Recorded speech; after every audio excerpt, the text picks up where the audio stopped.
Yeah, hi Isabelle. Go ahead and share my screen. Let's see, share. Yeah, it's here. All right, entering presentation mode. Hello, everyone. Nice to see you. My name is Isabelle Nyroth. I'm the CEO of Yvarbrims, and I'm based in Sweden. And in keeping in mind the time, I will be quite short. So if there's something that you feel you would like to learn more about regarding AAM in Sweden, please do feel free to reach out to me after Isabelle, this. Yeah. Isabelle, I think we are seeing what you are supposed to see, the Ah, presenter mode, and let's just we do are this then. supposed to see the other one, yeah? Do you see my presentation just regular now? Yeah. Okay, let's do this. Yeah. All right, thank you. So, some industry milestones from Sweden. We officially now have a running drone port in Skellefteå. Skellefteå is located in northern Sweden, and it is one of Europe's first urban drone ports. The drone port is there to support research, education, and testing of drone solutions, and the operations are starting now in 2025. So keep your eyes out for more media coming out on this drone port throughout this year.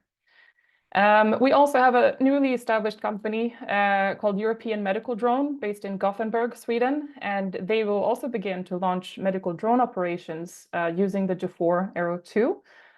It's a new thing for Sweden to see this really take a bold action point to establish this type of operations, and so far it's received very positively. So it's a very good development.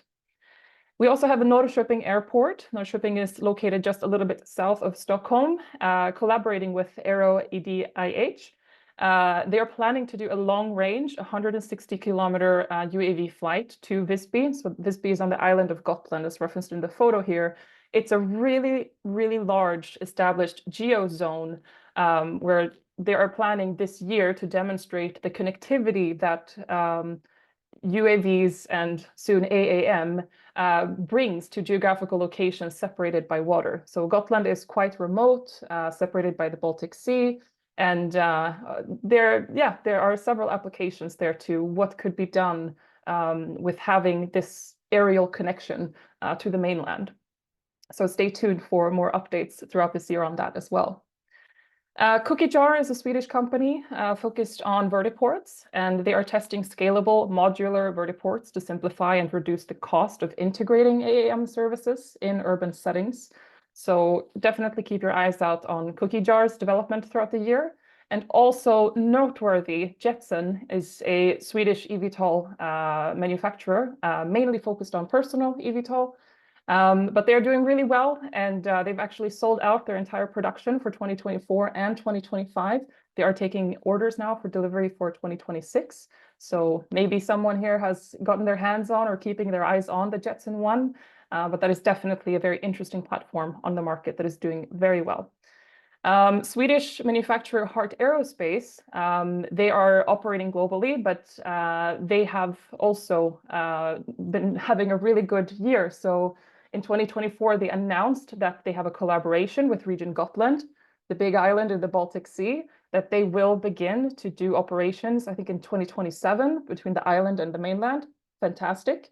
But also out in the world, they're doing really well. And this year they will have a demonstrator for the ES-30 hybrid electric aircraft, which aims to transform the regional travel with sustainable electric aviation. So very excited for these Swedish companies out there grabbing the AAM market. A few public sentiments. So the city of Stockholm and Kista Science City are working on a project called City AM. And the point of City AM is to integrate drone operations in urban environments where people that are not really familiar with drones are being introduced to drones in their neighborhood. So we did a project now in 2024 that has wrapped up during the fall where we've been looking at geese or chasing away geese from different beaches in Stockholm. These geese are polluting the water. If we can find a nice, friendly technology way to herd these geese away instead of the manual way, which would be shooting them, it's a positive way of integrating the technology, which has proven now to have a very large public acceptance. People accept that, okay, we're going to have a drone on the beach now to help keep the water clean. So that's very good. In general, the population is very positive towards UAS and AAM integration, but it is noteworthy that the New Jersey drone sightings have also left an impact on communities around Sweden, seeing a lot of reports of drones coming in local Facebook groups, and just in general, people have they have their eyes in the sky looking for drones, which maybe in this light, not in the most positive way, but it is also kind of positive because now they have a new raised awareness for it.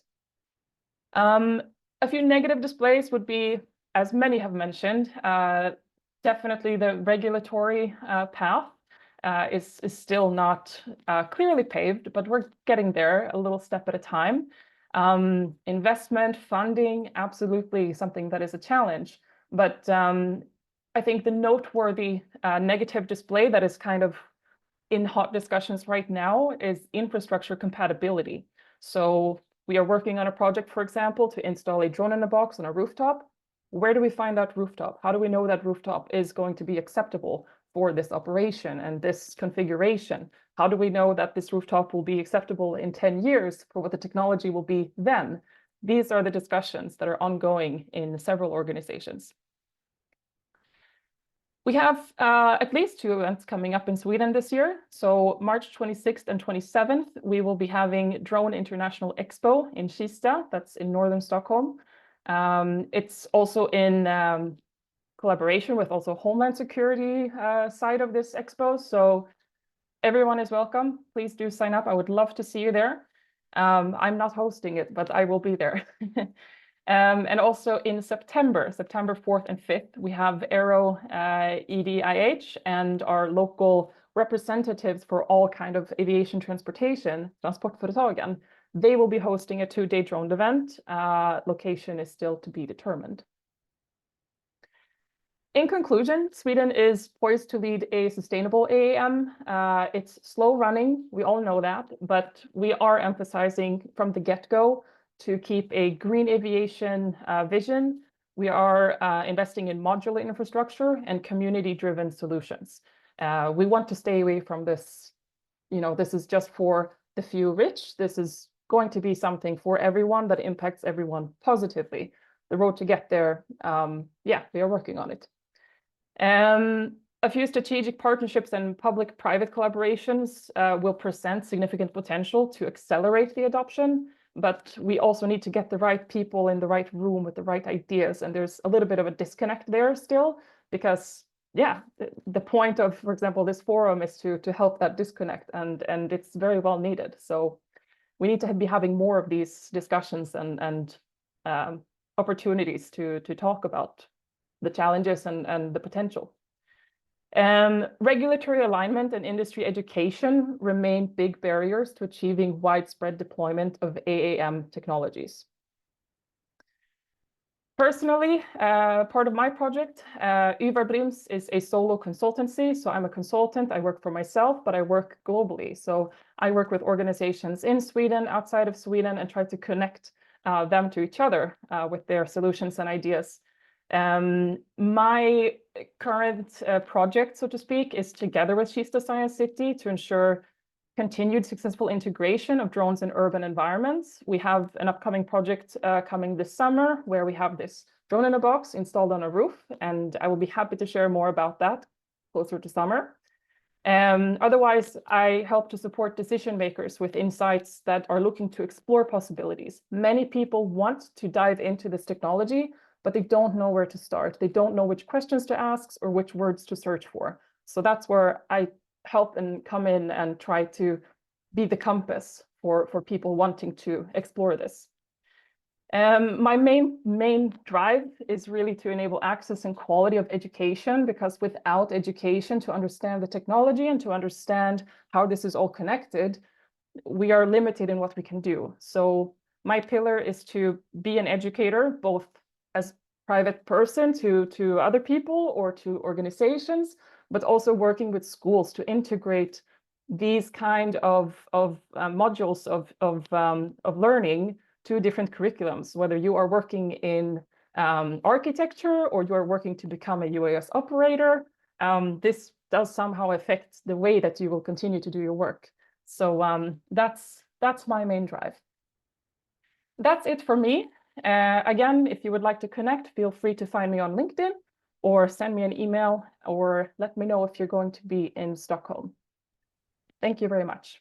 Thank you very much, Isabelle.